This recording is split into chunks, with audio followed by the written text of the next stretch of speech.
Kalau anda ada printer, print lagi bagus lah.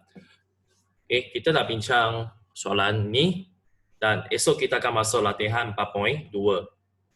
Okay, masukkan topik yang kedua. Alright, so bila saya dah buka latihan, so ini adalah latihan saya. Okay, alright, kita kembali kepada nota kita yang pada minggu lepas. Okay.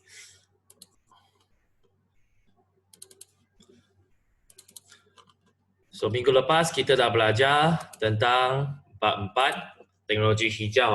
So apakah itu teknologi hijau? Dia adalah satu cara untuk kita selamatkan alam sekitar. Kita mau ada kesedaran supaya kita dapat melindungi, memelihara alam sekitar. Okay. Dan konsep dia adalah kita akan guna aplikasi produk, peralatan atau sistem untuk protect kita punya alam sekitar supaya tak ada kesan atau kurangkan kesan negatif daripada aktiviti manusia. Nah, kita dah tengok beberapa kepentingan dia. Okay. Contohnya, kita boleh mengurangkan pengeluaran karbon, mengatasi masalah kemusnahan alam sekitar, meningkatkan tahap kesihatan dan kehidupan manusia, jimat sumber dan juga menggunakan sumber tenaga yang boleh diperbaharui. Nah, ini adalah contoh-contoh teknologi hijau. Baik, so seperti yang kita dah tengok, dasar teknologi hijau kebangsaan telah diperkenalkan pada Julai 2009 dan ada 4 tonggak. So ingat perkataan E, A, T, S. Di mana E adalah ekonomi, A adalah alam sekitar, T adalah tenaga dan S adalah sosial. Ingat ada 4 tonggak, 4 tonggak. Dan kita juga tengok apakah kebaikan dia. Kebaikan untuk teknologi hijau. Kita dapat jimat sumber, tenaga, dan ekonomi dapat kukuh dan kita juga boleh tukarkan sisa buangan kepada tenaga baru. Dan ini adalah inisiatif dan usaha oleh kerajaan untuk pelaksanaan kecekapan tenaga. So first kita ada labor, kecekapan tenaga. Dan kedua, kita ada indeks bangunan hijau. Ketiga, kita ada kempen teknologi cekap tenaga. Okay, jom jimat elektrik, kempen kesedaran semua ini. Dan 4, kita ada kempen penggunaan tenaga elektrik berasaskan sumber solar. Okay. Dan kelima, kita ada kempen kesedaran terhadap pengguna melalui amalan penjimatan tenaga. So kita boleh cek sama ada kita guna banyak atau guna sedikit. Contohnya di sekolah kita ada EEC challenge. Kita akan jimat elektrik supaya dapat kurangkan penggunaan dia. Kalau lampu yang tak payah pakai, kita offkan dia. Okay. Dan kita selalu onkan aircon pada selepas pukul 9 pagi. Kita bertujuan untuk menjimatkan tenaga. Dan ini adalah sektor-sektor dalam teknologi hijau. Tenaga, pertanian dan perhutanan, pengangkutan, pengurusan sisa dan air sisa, bangunan, perindustrian dan pembuatan, teknologi maklumat dan komunikasi. Okay, right. Kita tengok kepada latihan sekarang. Okay, kalau boleh anda boleh print dan buat, buat ataupun anda nak salin soalan pun boleh. Tapi sekarang saya bincang dulu. Video ini saya akan rakam saya upload dalam video dalam YouTube. So kalau anda nak tengok balik jawapan, boleh tengok YouTube. So kita tengok pada latihan. Soalan 1, dasar teknologi hijau kebangsaan telah menggariskan 4 tonggak utama bagi menguatkan dasar tersebut. Antara berikut yang manakah bukan antara tonggak tersebut? Okay, ingat tak ada 4 tonggak kan? E, A, T, S. E adalah apa? Ekonomi. A adalah alam sekitar. T adalah tenaga. Dan S adalah sosial. So, manakah satu bukan tonggak bagi menguatkan dasar tersebut? A, B, C, D. Jawapan adalah mana satu? A, B, C, D. Jawapan adalah C. Okay, politik tidak berkenaan. Okay, kedua, teknologi hijau lebih menekankan aspek kecekapan tenaga. Apakah masuk kecekapan tenaga? Apa masuk kecekapan tenaga? Bila kita panggil tenaga cekap, maksudnya kita gunakan tenaga yang kurang untuk buat kerja yang banyak. Okay. Contohnya, saya mau angkat kereta. Okay. Saya mau kereta ini dah rosak sebab accident. Saya mau angkat kereta ini, alihkan daripada jalan raya supaya tak ada traffic jam. Macam mana saya nak buat? Okay. Adakah saya pergi angkat dengan tangan? Bukan. Saya guna mesin. Okay. Saya hanya tekan button saja. Bila tekan button, lepas tu dia ada kereta untuk tarik kereta yang accident tu ke tepi. So, apa yang kita buat? Kita gunakan tenaga yang sedikit kan, tetapi kita buat kerja yang banyak. Okay, kita dapat buat kerja yang banyak. So, jawapan adalah A. Penggunaan tenaga yang kurang bagi menjalankan sesuatu kerja pada kadar yang sama atau lebih tanpa menjejaskan keselesaan. Maksudnya, bila kita buat kerja, kita tak akan rasa susah. Okay, kita dapat buat kerja dengan senang. Kereta itu berat, tapi kita boleh alihkan dengan senang saja. Okay, jawapan dua adalah A.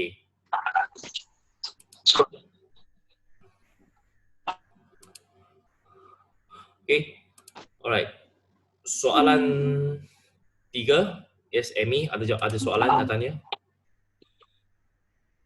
Okay, welcome Ziqi. Ziqi, tolong pergi Google Classroom ya. Google Classroom pergi sign in anda punya, pergi tulis kehadiran anda. Okay, dekat sini ya. Okay, Ziqi pergi dekat sini tulis kehadiran. So lain kali every time saya akan post dekat sini, anda tulis komen saja hi, bye, mana-mana je. Okay. Ingat setiap kali kita kena masuk Google Classroom. Okay. Dan boleh dapatkan kerja anda. Amy bukan kat sini ya. Dekat sini. Okay.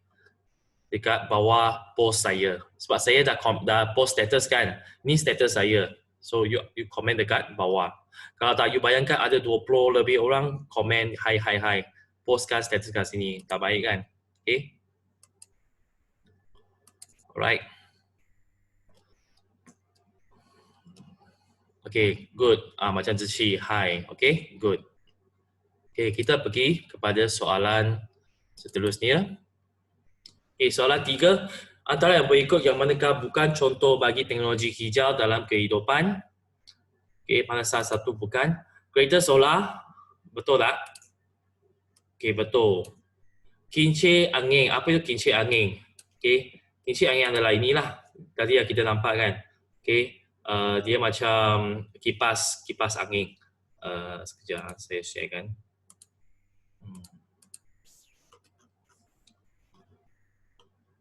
Okay, ini adalah kincir angin. Okay, kita gunakan kincir angin untuk menjana tenaga.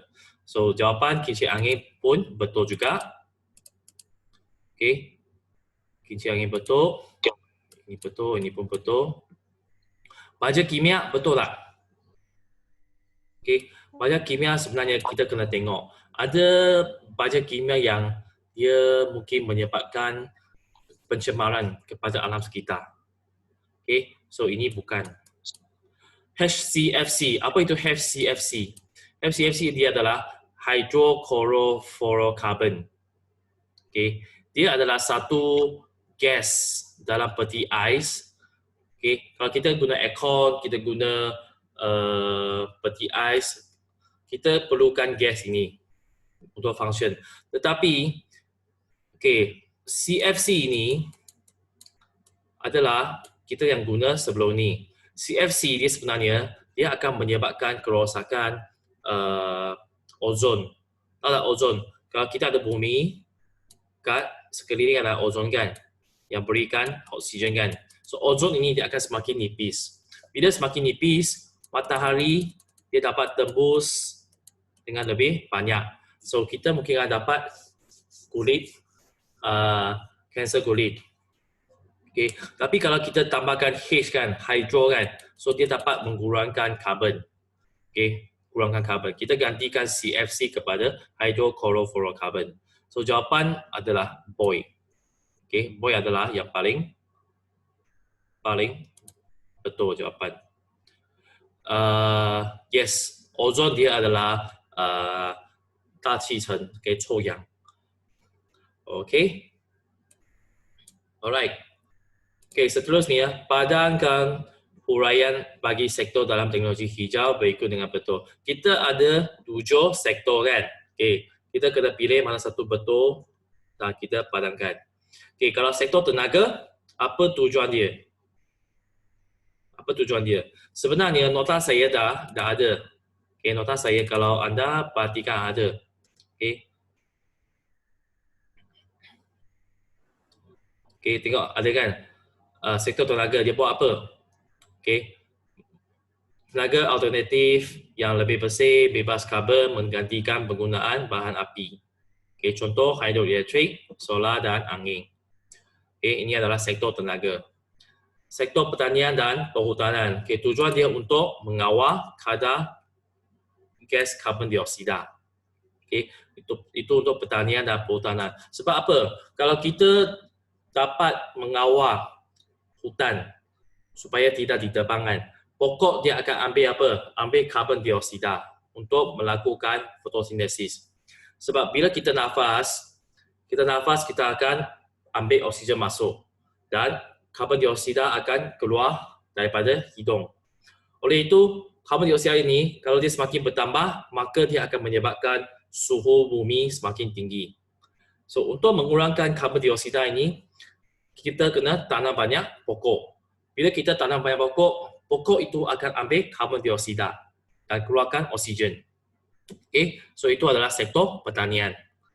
Kemudian, kita tengok sektor seterusnya ialah pengangkutan. Kalau sektor pengangkutan, kita nak pengangkutan yang bersih, cepat dan mudah kan. Okay, contohnya kita gunakan sekarang ada LRT, MRT sebagainya. Semua pengangkutan awam ini dia dapat menjimatkan apa? Jimatkan sumber. Okay. Kalau semua orang nak pergi kepada destinasi yang sama, kita terus carpool. Tak payah seorang drive satu kereta, tak payah kan. Kita gunakan pengangkutan awam yang lebih friendly user, lebih friendly environment. Okay, itu adalah pengangkutan. Sektor pengurusan sisa dan air sisa. Kalau kita pergi tandas, kita buang air semua ini, so mana air pergi? Kita tak mahu air itu akan menyebabkan pencemaran pada persekitaran kan. So kita kena mengolah sisa dan air sisa supaya dapat menggunakan sampah ini menjadi sesuatu yang baru. Okay. Contohnya baja kompos. Apa itu baja kompos? Dia adalah baja organik. Tahu organik tak? Apa maksud organik? Contohlah saya kata, okay, bila anda buang air besar, so sebenarnya hasil itu boleh menjadi baja. Okay. So baja ini adalah daripada mana? Daripada manusia. Okay. Baja-baja lain contohnya daripada haiwan pun boleh digunakan untuk menjadi sesuatu yang baru untuk digunakan. Okay. Itu adalah dari segi pengurusan sisa dan air sisa. Sisa maksudnya yang kita nak buang. Kemudian sektor bangunan, contohnya kita ada bangunan hijau dan bangunan berlian. Okay, yang menekankan aspek-aspek seperti kualiti yang baik, penggunaan binaan hijau, penggunaan tenaga dan air yang cekap, pengurusan sisa pekerja yang baik. Seperti yang saya tunjuk video untuk masjid itu kan. Okay, masjid itu dia guna tenaga daripada mana? Tenaga solar. Kenapa dia dapat putarkan kipas? Sebab elektrik itu daripada tenaga solar. So itu adalah satu contoh bangunan yang tak payah gunakan banyak tenaga tenaga lain. Tapi dia gunakan tenaga solar untuk menjana tenaga elektrik. Okay. Then sektor pengindustrian dan pembuatan. So yang untuk ini kita lebih fokus kepada supaya mereka tidak keluarkan gas yang beracun. Macam tahun lepas kita ada pencemaran pasir gudang kan. Kalau kita tak kawalkan kilang dengan baik, so pencemaran ini akan menyebabkan kematian. Okay, dan mungkin banyak masalah juga, sekolah tutup, haiwan tumbuhan pun mati dan sebagainya. Okay. Kesan rumah hijau maksudnya suhu bumi akan meningkat. Greenhouse effect. Okay. Suhu bumi akan meningkat. Sebab kita ada banyak gas rumah hijau seperti karbon dioksida dan sebagainya. Okay. Jerebu contohnya tidak ada asap, tidak ada masalah penglihatan. Okay, sebab banyak haze kan, tak nampak sangat udara tu, sangat blur. So kita tak dapat nampak. Okay, macam masalah tahun lepas. Selain itu, hujan asid. Okay, hujan asid juga disebabkan kita ada bahan asid yang campur atau terlarut dalam air hujan. So, bila kita kena hujan asid, kita mungkin akan sakit. Okay, akan sakit. Akhir sekali, sektor teknologi, maklumat dan komunikasi. Okay, TMK. Contohnya, apa yang you guna Google Classroom sekarang, dia adalah satu TMK. Okay. Kita mau menjimatkan tenaga. Okay, contohnya, bila saya buat kelas ini, saya upload dalam video, maka video ini sebenarnya dapat jimat masa. Orang lain nak tengok, mereka boleh tengok sendiri. Saya tak payah tiap-tiap hari ulang benda yang sama. Okay. Dan selain itu, kita dapat mengurangkan penggunaan bahan berbahaya ataupun kita boleh gunakan bahan terbiodegradasi. Maksudnya, dia tak akan menyebabkan pencemaran kepada alam sekitar. Okay. Ada setengah alat, mungkin bila kita cuba lupuskan, kita nak buang. Contohnya bateri dan sebagainya. Dia mungkin akan menyebabkan pencemaran. So, kita cuba menggunakan alat yang lebih selamat. Okay. So, ini adalah sektor-sektor yang kita akan cover. Kembali kepada latihan. So, sekarang kita dah cuba buat sektor tenaga. Okay. So, sektor tenaga mana satu dia punya pilihan? Which one? Dia adalah tenaga, memfokuskan tenaga alternatif. Okay. Keyword ini ya. Memfokuskan tenaga alternatif. Kedua, sektor pertanian. Dia lebih fokus kepada apa? Kalau kita tanam banyak pokok, kita dapat mengawal kadar gas karbon dioksida. So, jawapan yang ini. Tiga, sektor pengangkutan. Dia fokus pada apa? Pengangkutan yang lebih bersih. Okay, pengangkutan yang lebih bersih. So, jawapan adalah ini. Sektor pengurusan sisa dan air sisa, dia fokus kepada apa? Kita nak mengolah air sisa menjadi sesuatu yang baru. Okay. So, this one is a keyword. Okay, jawapan adalah this one. Kelima, sektor pembangunan. Okay, dia adalah fokus kepada apa? Pembinaan bangunan hijau yang mementingkan penggunaan bahan binaan hijau, penggunaan tenaga dan air yang cekap. Okay, keyword dia, tolong highlight. Keenam, sektor perindustrian dan pembuatan. Okay, untuk mengurangkan apa? Mengurangkan kesan negatif. Okay, seperti kesan rumah hijau. Dan akhir sekali, sektor TMK, penggunaan TMK hijau dalam pembuatan, reka bentuk dan penggunaan serta perupusan peralatan komputer. Okay, so ini adalah jawapan. Okay, jawapan.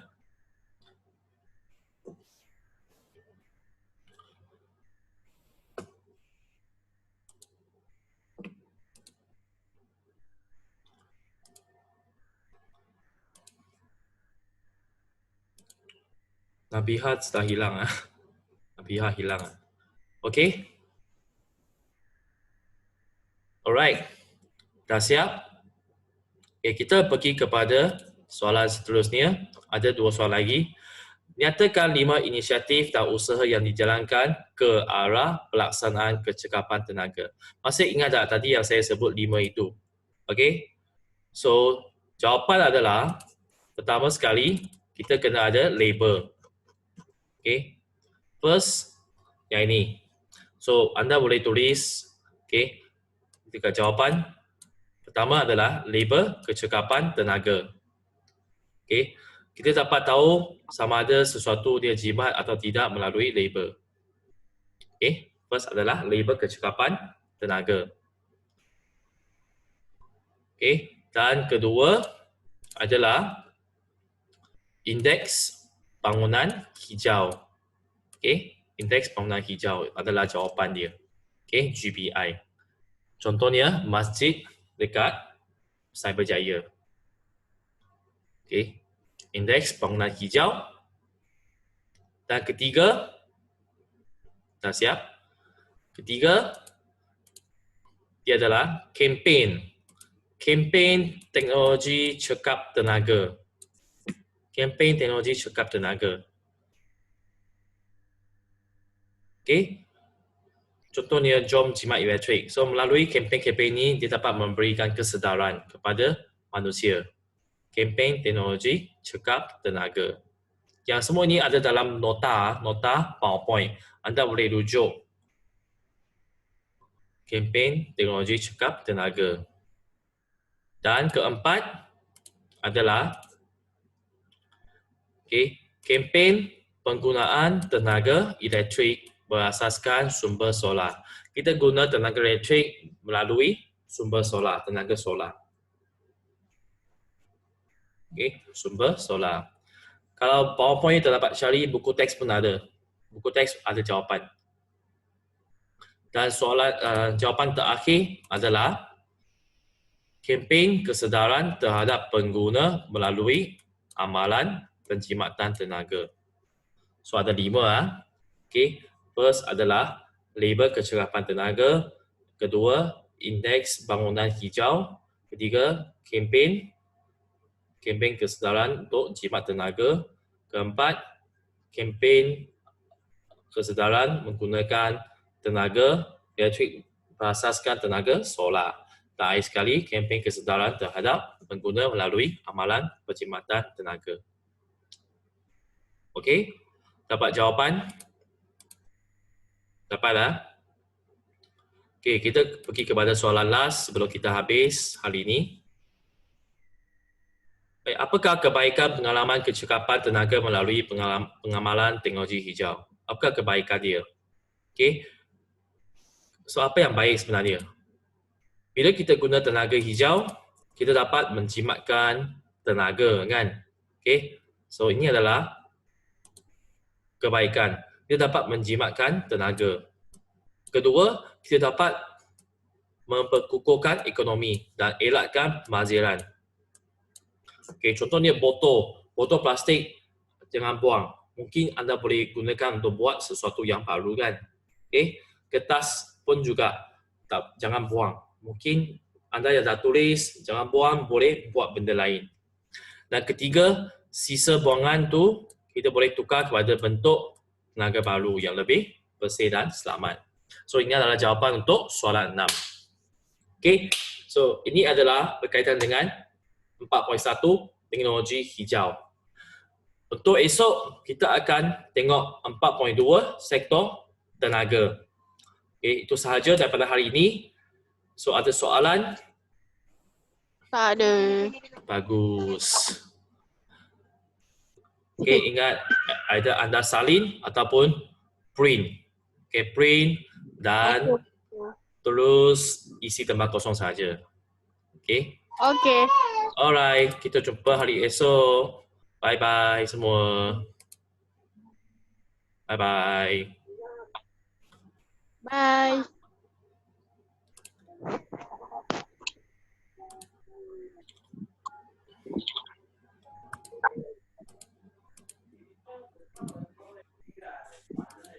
Bye-bye.